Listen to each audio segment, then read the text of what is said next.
listening to New Roads, New Rules, the podcast where women come together to navigate life's big transitions with honesty, humor, and a whole lot of heart. Here are your hosts, Sandi and Terri. Real women, real talk, and ready to ride. But you're my bestie for life.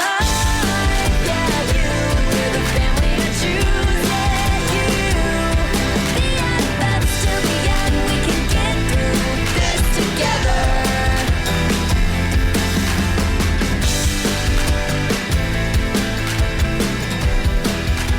Welcome back. Hi, Sandi. How are you? I'm good. Hi, Terri. Welcome back. Oh my Welcome gosh, back, yes. everyone. So today, I just need to know something. We are going to talk today about something that you and I are both going through. We know people, women who are going and dealing with this stage of life. And I know we've touched on it before in the past, but I mean, we're really in it now. And it's just kind of something that I just want to talk about. And that's about empty nesting. We Yes. both have kids, moving on up and out, and us now, like, oh my goodness. So, I mean, I just want to know who prepared us for this part. I mean, the part where the house is quiet is really quiet, but your heart isn't. I mean, I don't know. I don't know. Yeah. Like where everyone, says to you, gosh, you must be so proud. And I am, Right. I am proud, but then I walk into the empty room or I'm here and it's silent and it just kind of hits you different sometimes, it right? absolutely does. We prepared for kindergarten, right? And then we prepared for like all the sports schedules and college visits yes. and all the things. Yeah. But we did not prepare for the silence. No, and nobody tells you that, pride and grief can still sit in the same moment. I'm very proud of them. But yeah, I kind of grieve that, Yeah. Mom, I need you. I'm here, the craziness of having right. kids, right? For sure. Let's call it what it is. Empty nesting can feel like grief, right? Not because it's something bad that happened, but because of the big change. Right. I mean, psychologists call this a role exist transition, right? When you leave a major identity role and your brain has to recalibrate. I mean, motherhood isn't just something we did. We shaped our life around it. We shaped the last 20 plus years around it, right? Yes. And your nervous system has been tuned for decades to listen for doors and texts and footsteps. And then one day it's quiet. Now, I have to tell you, I'm not quite there yet. Right. But even as I prepare to leave this house, I really, up until the last couple of days, I thought I was going to have my daughter with me. And surprise, that has changed. And so I'm still figuring out what that's going to be. And I don't think until I'm in it, I don't know. It's so crazy. Right. Yeah. No, I mean, and again, to be honest, like, I still technically have one left with me, but she's not here, she's off doing her thing, whatever. And I have more time alone than I do with her, and whatnot. So it's just me and the dogs here. Yeah. Just me and the dogs. Well, but during this, go ahead. I think having pets help, but again, I don't know, we might talk about that later. Right. But if you're moving to a place that doesn't allow pets, it's just like, I don't even know. I don't know. Right. What do I do? Anyway, go ahead. Let's go. Goldfish, but I don't know. They're too much work for me. I know. But during this time and this transition and the empty nesting, some women do feel depressed. There are some women that feel relieved. Some feel guilty for feeling relieved. That would be me. I think that's going to be me. I don't know yet. That's me. But I just want to tell everybody it's all of it's normal. Your feelings, you just because you feel one way and somebody else feels another doesn't mean either one of you are wrong. Those are each of your feelings. And if you're listening and this stage feels very heavy, it doesn't mean you're weak. You're just adjusting to your new life, right? Yeah. Yes, I agree. Yes. I just think, okay, so here's where I stand, right? Or kind of, what's going through my head. I still think in terms of orbit, right? So not because I don't believe in independence and not because I raised her alone, because of course I didn't, but because motherhood doesn't just expire, right? And my daughter is in her late 20s. She's grown. She's more than capable. But I think about proximity, availability. Yeah. If something happened, how quickly could I get there? And I've always felt that way. And and as I'm looking for a place to go, I'm thinking like, I just want her to be able to come back if she needs to. Right. Because that's just how I am. Right. That's a connection, right? That you have, right? Right. And exactly. So there's research on attachment continuity. Secure bonds with parents continue to stabilize adult children.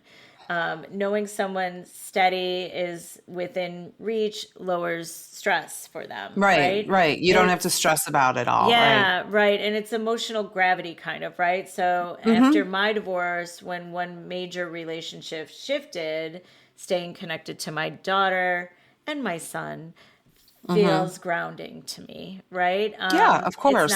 It's not shrinking my life. It's like honoring our bond. So again, motherhood doesn't end, right? It just matures. Right. Oh, yes. Although the word matures, we're not getting old. You still have problem with the word mature. I know. I do. I mean, I'm not mature at all. But I respect that viewpoint, but I do land differently, right? I, in my viewpoint, I raised my kids to fly. I didn't raise them to circle me. And that comes from how I was raised. Yes. Plain and simple, it just comes from how I was raised. Yeah. My dad passed away when very early. I was 2.5. My mom raised my sister and myself alone. And she always said, you need to know how to handle things. I'm the only parent you've got. And once I'm gone, all you have is each other.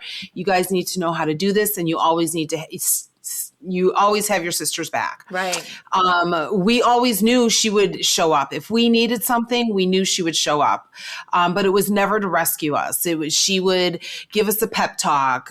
She would talk about our options. Of course, give her opinion, her very strong opinion. Yes. Walk us through it. And then, when we handled it, like she raised us to stand back up. So for me, empty nesting isn't about staying close enough to catch them, but it's about modeling strength so they don't need catching. I feel like, I want them to see me building. I want them to see me traveling and growing and adjusting to this now emptiness.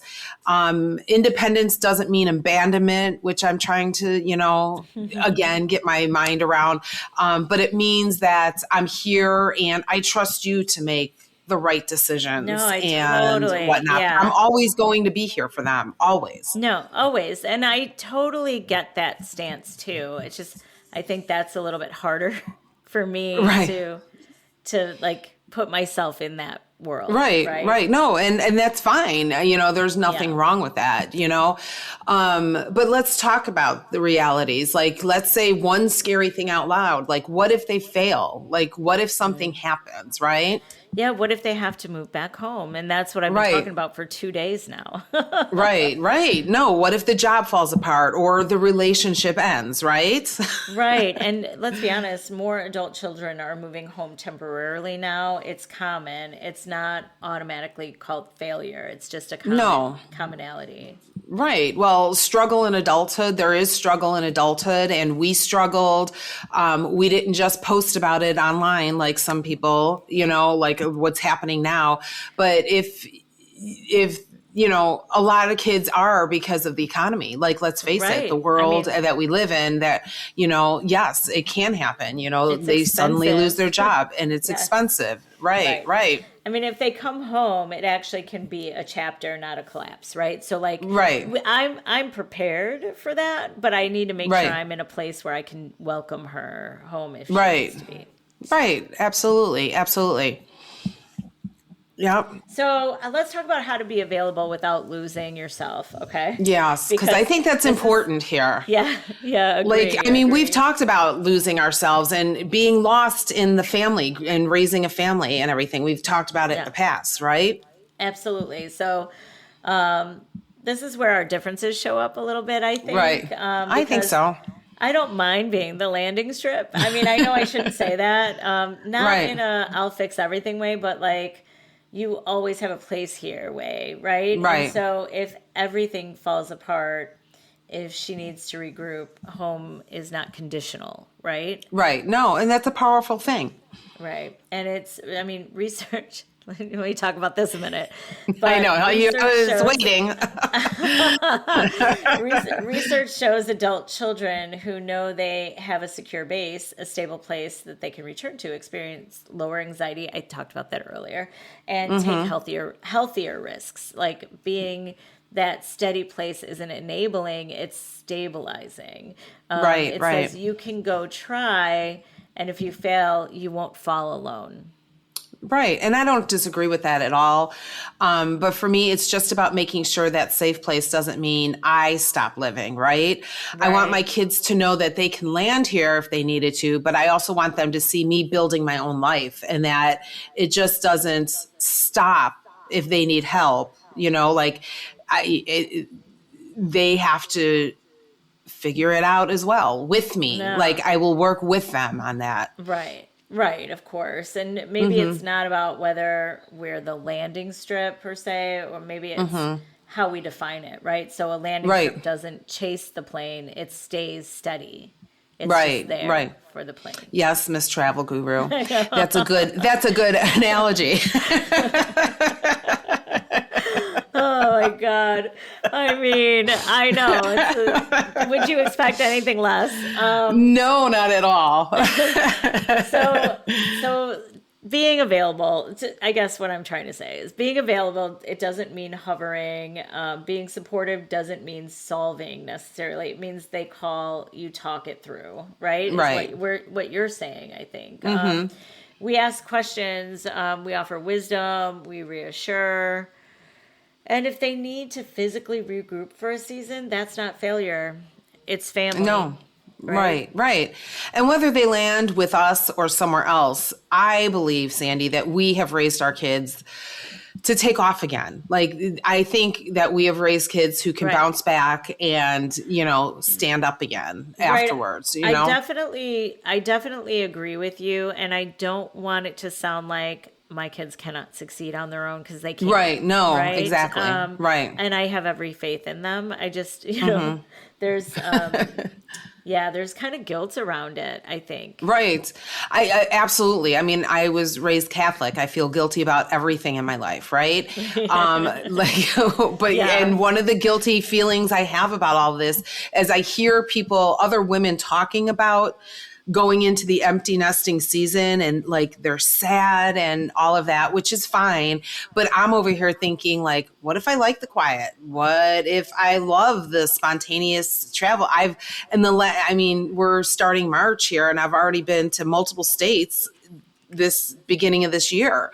What if I love being able to do that? You know? Yeah, I know. That's crazy. I mean, what if I miss her though and enjoy the freedom at the same time? Right. You know Yes. I mean, why does enjoying this stage in our life feel like we're betraying our kids because we're enjoying them not being around? I mean, the more we talk about it, I'm like, it just doesn't sound right? But but it's the reality. It is. It totally is. I mean, but because motherhood has been framed as constant sacrifice, right? But loving your autonomy doesn't cancel your love. So I think I just have to keep telling myself that. Right. It is something that I need to put it in a mantra and say it to myself on a daily basis, right? I know. And as you said, like, you know, we're not the only ones talking about this, right? Like we're at an age where a lot of our girlfriends are, and guy friends are, you know, feeling the same. We're talking in terms of motherhood, but I mean, I'm sure that any parental I don't know. I don't know. Where Right. No, I do. I mean, But- guys probably go through this, maybe not as emotional as women. Right. Most guys I know aren't as emotional as women, but of course they'd have their own set of feelings. I mean, we can't speak to them because we're not guys, Right, exactly. So we're going to come at it from the women's perspective, Right. the mother's From the women. perspective. Exactly. But, Exactly. So what do we do now, right? This stage Right. can be disorienting, especially when you're newly single and you're redefining your life. Right. So When you're that's a lot. when you're changing everything, right? Yeah. But maybe this isn't loss. Maybe we look at it as expansion. We're traveling, business. You jump into business. You open your business. You start a business. You look more at your health. You maybe develop old friendships again or new friendships. You start dating. Dating. No. Maybe you rest a little more. Okay, I'm all on board for the travel, the rest, the friendships. Those all make me happy. No, maybe someday. I know. We'll see. I mean, I'm just not there yet. But Right, I get that. Maybe we're not done. Maybe we're evolving, right? So Which we are. Aren't we always evolving? We should always be evolving or else we Right. get stale, right? Yeah, for All sure. right, guys. It's your turn. Let's hear what you have to say. So now it's your turn. it sure is. Roadies, we need you on this one. Are you planning around your kids? Are you stepping into your own chapter? Yeah, or do you want to be the landing strip or the sky builder or both? Have your kids moved back home? How did it go? We want you to come into the community and tell us your story. We want to hear everybody. We have so many listeners out there. I mean, Right. so many listeners out there, and I want to hear from the women and how they're feeling about it, because I know we have a lot of women who are very much in this. We have women who listen to us who are past this. How did you get through it? What things can you advice can you offer the ones going in or halfway through it, like are knee deep in it? How do you anything that you can I agree jump in and because say, yeah. I mean, I agree because even just having this conversation with you, Terry, it's like, okay, it's kind of helping me mentally prepare and to like be a little bit more like open about it and, right. trying to kind of, not change my Right. perspective, but kind of mold it a little so that I'm a little Right. more open-minded as I go into this next chapter. But what you're saying here with the community kind of giving us advice, I would love to hear. And you said it earlier, it's not just about like how did they handle the empty nester thing, but also how if somebody came back, like did they come back, did they move back in? Because here's Right. the thing, and also being an empty nester alone is different than being an empty nester married. And because I did get a little bit of this, that when my daughter went off to college and then we were here alone, and I feel like that was a really exciting time. Like we tried to, instead of be sad about it, we tried to go on date nights and, kind Right. of reclaim our youth a little bit. And, but I think going at it alone, and I'm not trying to be sad or, Right. kind of offer a depressing subject, but I think that there's two different types here. So the more feedback we get from, people that were empty nesters married, people that were empty nesters, that's what I said. Yes, I did. Empty nesters, single, alone. If they, how did you handle, what did you do? Like how did you show your support to your child? Right. And to each other, if you do have a spouse that you're going through with it, or if you are single, like give us some like what did you're now standing in the middle of an empty house. What do you do then? Like, do you run around naked now in the house? No. Like, is it, I guess, maybe. Yeah, like sometimes, I'm not going to lie. Like when I have to dry my hair, I'm not holding that towel anymore, like trying to dry my hair. I don't have to worry about it. And, but if what do you do now in the empty house? Like, right. That's a very good question. Yeah, you guys, we need a lot of help with this one. We need so much help. And again, and any help, any advice for people who maybe struggled with it, but got through it, because I bet there are a lot of moms out there, maybe dads, but we're only talking about moms today, that are struggling with depression about now being an empty nester. And, my heart goes out to them because, yes, I have my own version of being depressed about it, but I know some women it has just really hit them really hard. So if there's other women out there that's what happened, how did you get through that? Like, how can we help another woman who's going through the same thing and help her get through it? Yeah. Right. Interesting. Right. Yeah. I think that all of that is really good and would be helpful to our whole community, not just us. Right. No. Right. It's not always just about us, people. I know. And by the way, this episode kind of just really affirms that we're not the expert here. We're just talking because this is a normal thing that people are able to go through, and we need. And this is. Yeah. Go ahead. I was going to say we just need help.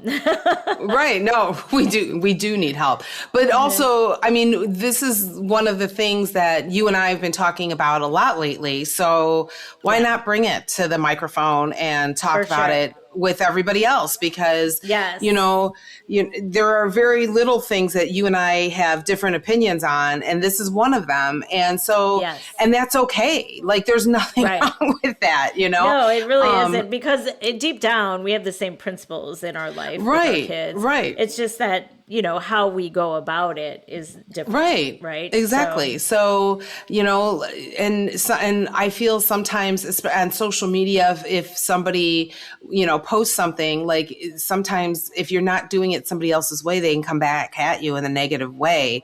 Yeah. And so people like hesitate, but yet they're still struggling. And that's what we don't want on this platform. So, please go on newroadsnewrules.com.